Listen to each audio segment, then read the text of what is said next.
E aí, cara, o prevencionista, tô vindo aqui falar sobre uma coisa que eu não queria, né? Mas nós, profissionais da área de segurança do trabalho, acho que é interessante conversarmos em função do acidente do ATR da Voipes, tá? Que caiu ali no interior de São Paulo. Por que eu acho que é interessante a gente conversar? É uma tragédia, mas nós, como profissionais de segurança, sabemos que tragédias de acidentes, elas não existem por casualidade do destino, né? O acidente, ele quase. O acidente quase não. O acidente sempre ele vem, ele traz junto sinais, alertas de que aquilo vai acontecer em algum momento. E aí eu mergulhei muito, li bastante sobre o acidente do avião que caiu lá da Voipes, tá? E separei algumas reportagens aqui pra gente dar uma lida junto. Até pra gente que começa aí, eu nunca atuei na área da aviação. Meu ramo sempre foi, trabalhei em área elétrica, civil, por pouco tempo, aproximadamente um ano na construção civil e na parte elétrica, e depois eu fui para a área da saúde. Nunca trabalhei na área da aviação, então realmente eu nem conheço muito, eu nem conheço os procedimentos da área da aviação. Porém, lendo a gente observa pontos em comum que se repetem nos acidentes. E aí são aquelas coisas básicas que acontecem nos acidentes de trabalho. E eu achei interessante conversarmos sobre esse acidente da Voipes por dois motivos. Primeiro, porque é um acidente de trabalho, tá? É um acidente de trabalho, a tripulação eram trabalhadores, trabalhadoras, e será não, foi necessário com certeza a emissão de um comunicado de acidente de trabalho, do MACAT, porque foi um acidente com óbito, né? Foram 4 acidentes com óbito da tripulação. Então é um acidente de trabalho típico, né? Segundo motivo é porque são acidentes de trabalho, fora ser um acidente aéreo, que é o grande foco principal, ele tem um acidente de trabalho e por ser um acidente de trabalho vai ter que ter uma análise do SESMIT da empresa. Com certeza vai se basear em outras análises, né, do CENIP, enfim, mas é um acidente de trabalho que o SESMIT da empresa deveria também chegar à sua análise e à sua conclusão também. Então é um acidente de trabalho e deveria ser investigado. Bom, antes de a gente seguir para esse vídeo, fica até o final porque acho que vai ser muito interessante para você que está estudando engenharia de segurança do trabalho, que é técnico de segurança do trabalho, para entender ali fatores e observar questões comuns dos acidentes de trabalho. Eu tive a honra já de assistir palestra de um grande médico do trabalho que já participou de uma investigação do acidente da TAM, daquele que teve lá em São Paulo, Porto Alegre, não lembro agora. Saiu de Porto Alegre para São Paulo, né, se eu não me engano, ou ao contrário. E ele teve a possibilidade de escutar os áudios da caixa preta. E ele comenta, tá? Eu não sei se, como funciona e tal, como ele teve acesso, mas ele é um grande médico do trabalho que participa da revista Proteção, uma grande revista na nossa área de saúde e segurança, né?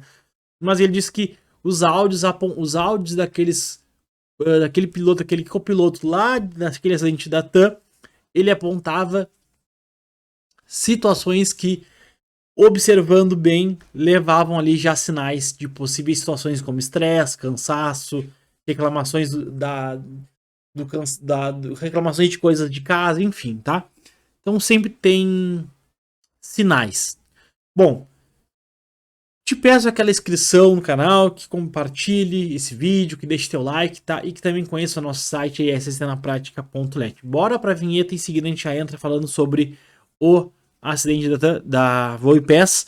Quero te mostrar aqui as reportagens e a gente vai conversando sobre isso. Bora pra vinheta.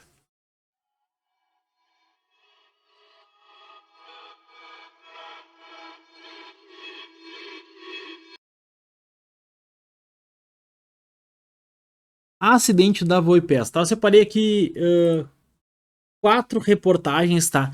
Cada reportagem apontando algumas coisas, tá? E aí eu quero conversar dessa primeira aqui do UOL, porque tem aqui, já tem um resuminho aqui, né, do número de acidente e tal, menos 40 graus e queda brusca de 4 km para baixo. Bom, queda para baixo, né? Bom, mas o que eu achei interessante nessa reportagem foi condições desfavoráveis. A imagem combinada de satélite e radar meteorológico associada à rota do voo indicam que o avião sobrevoou uma área crítica por 8 minutos e 42 segundos. Durante esse intervalo, a aeronave enfrentou nuvens carregadas de menos 40 graus. A análise ilustrada abaixo foi realizada pelo pesquisador Humberto Barbosa, coordenador do Laboratório de Análise e Processamento de Imagens da Universidade Federal de Alagoas. Olha que interessante aqui. Aqui está um primeiro alerta. Porque analisando essa aeronave ela tem toda uma indicação para não navegar nessas condições de voo.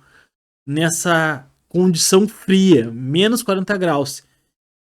E existem os procedimentos do próprio fabricante para que não fosse feito o voo nessas condições. E aí está a primeira pergunta.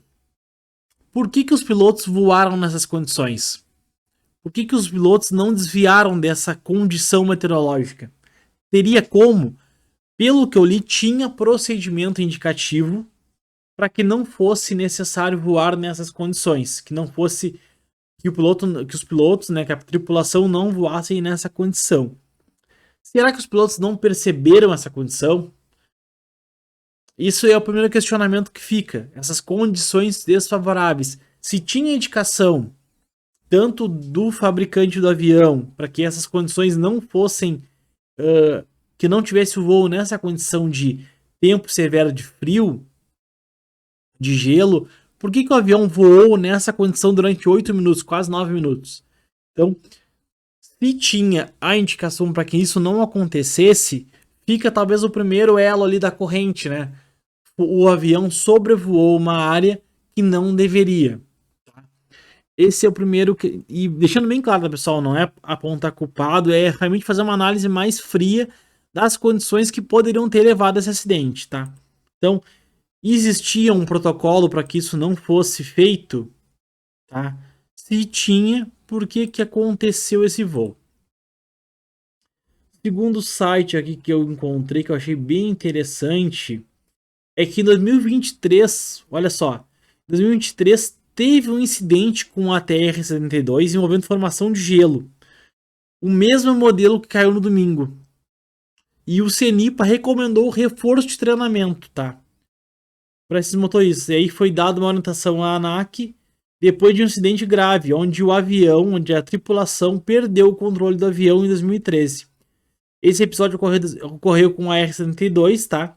Similar ao da queda que teve agora na última sexta-feira, dia 9 de agosto. E esse caso foi registrado em 2013 e não houve feridos. Esse acidente ocorreu em 26 de julho de 2013, um voo da Trip Linhas Aéreas. E a companhia encerrou sua atividade no mesmo ano, quando foi incorporada pela Azul. Tá? De acordo com o relatório da CENIPA, a tripulação perdeu o controle do avião, um modelo TR-72-212, na altura da esplanada interior da Bahia. E o avião passou por uma rápida variação de velocidade seguida por queda de 5 mil pés. Caiu de 16 mil para 11 mil pés. O piloto declarou emergência e assumiu o controle manual. O pouso foi feito com segurança na capital baiana. Porém, né, a CENIPA recomendou que esses treinamentos fossem reforçados com a tripulação. Será que, 2013 teve a recomendação. Será que foi feito treinamento com esses pilotos? Será que foi incorporado a admissão dos pilotos na companhia? Treinamento envolvendo essa situação específica. Pegar os pilotos da companhia que já estavam no quadro de colaboradores, ou os novos pilotos, ou treinamentos periódicos com esse quadro de colaboradores de pilotos e copilotos, e colocar esses pilotos nessas condições de temperatura brusca, de frio, onde se formasse gelo, para que o piloto conseguisse entrar nesse cenário e soubesse o que fazer naquela situação de emergência, como ele deveria agir. Será que esses treinamentos foram realizados e foram incorporados à educação continuada dessa empresa? Fica a dúvida, porque será que o piloto passou já por um treinamento nesse cenário? Então, isso seria outro elo. Treinamento, será que aconteceu? Aqui é uma outra reportagem que fala da mesma situação, tá? Também do voo, do caso de 2013. E aí eu achei isso bem interessante, ó. Avião da Voipes, esse que caiu, teve falha no sistema de degelo, que é o sistema do avião, tá? 6 vezes só em 2023. O mesmo avião teve 6 vezes falha no sistema de degelo dele. Aí a companhia aérea alegou aqui que seguia todos os protocolos operacionais de manutenção regulamentados pelo setor aéreo. Vamos ler a reportagem. A aeronave ATR-72 da Voipes, que caiu, é a mesma aeronave, tá? Não é um modelo, é a mesma aeronave. Ficou com o sistema de degelo inoperante pelo menos 6 ocasiões em julho do ano passado, segundo relatórios obtidos pelo jornal O Globo. Segundo a reportagem, pelo menos uma dessas ocorrências, olha só, pelo menos uma das ocorrências, das 6, houve recomendação técnica de não voar para a região sul do país, exatamente para evitar uma área mais propícia às condições climáticas. E olha só, olha o outro elo da corrente, e a orientação não foi seguida. Então, profissionais técnicos alertaram pelo menos 6 vezes que essa condição não ocorresse, tá? E teve 6 relatórios e uma das recomendações foi alertado que não voasse para o sul do país, visto ter as condições ali que poderiam levar a esse cenário. E essas orientações não foram seguidas. De acordo, aí tem um estudo aqui, tá? Que a gente já leu que ele enfrentou ali essas condições. Tem alguma protocolo, tá? Um relatório obtido pelo Globo. O relatório obtido pelo Globo mostra que as inspeções detectaram problema no sistema de gelo nas bases de Ribeirão Preto, Porto Alegre e Congonhas. Então foi em locais diferentes ainda. E em 13 de julho do ano passado, olha só, o responsável pela manutenção de Ribeirão Preto afirmou que a aeronave apresentava restrições de gelo e recomendou que a tripulação deveria evitar mandar o avião para o sul. Olha só, porém no mesmo dia que teve o relatório e teve orientação técnica, o avião seguiu para Porto Alegre. Isso em Ribeirão Preto foi dado alerta e no mesmo dia o avião decolou para Porto Alegre, onde a manutenção voltou lá em Porto Alegre a apontar que o sistema de degelo estava inoperante, além de estar com o limpador de para-brisa quebrado e com uma pane no sistema de alerta de aproximação do solo. Já no dia seguinte, antes do bimotor embarcar para Congonhas, o relatório apontou de novo restrição de gelo, que podia indicar os demais sistemas foram reparados. No mesmo dia, ainda em Congonhas, a manutenção alertou novamente restrição. Não quer dizer que na queda de sexta-feira passada o avião estava com problema no degelo, tá?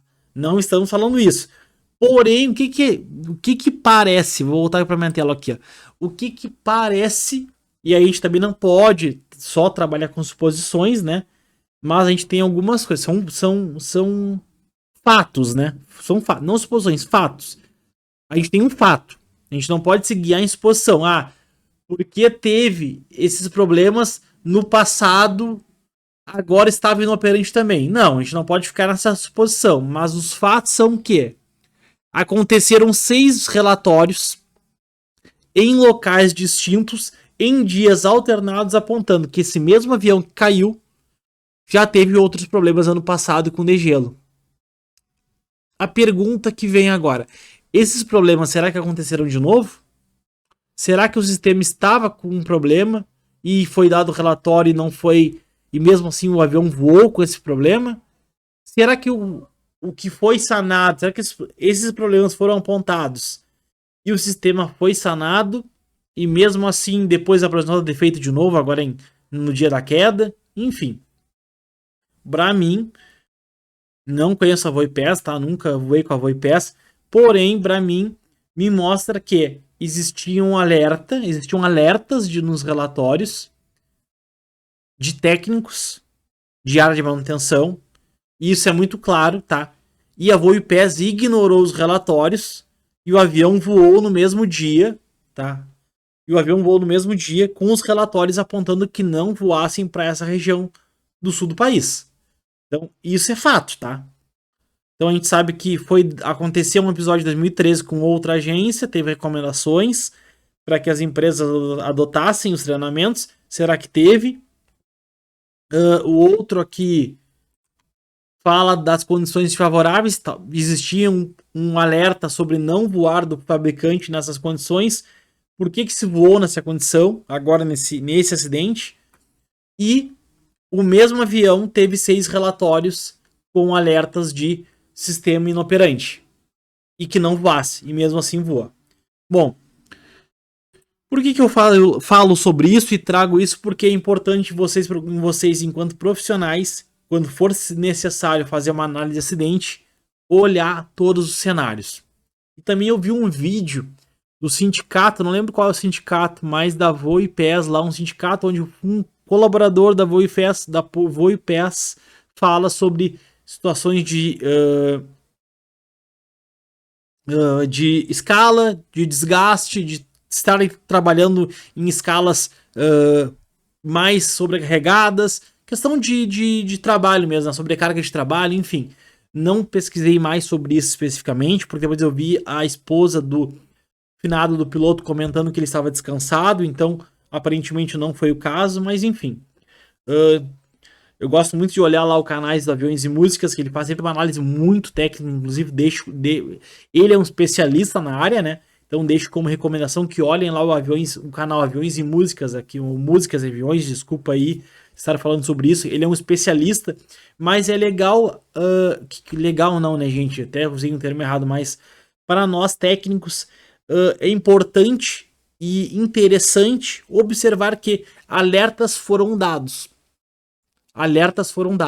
Por que esses alertas não foram seguidos? E será que o avião estava com o sistema inoperante agora e não funcionou? Ou ele não foi eficiente o suficiente para atender aquela condição? Enfim, ficam várias dúvidas, né, que a CENIPA vai responder aí. Terão várias investigações para no futuro, quem sabe a gente voltar aqui e conversar sobre isso, beleza? Um abraço e até mais.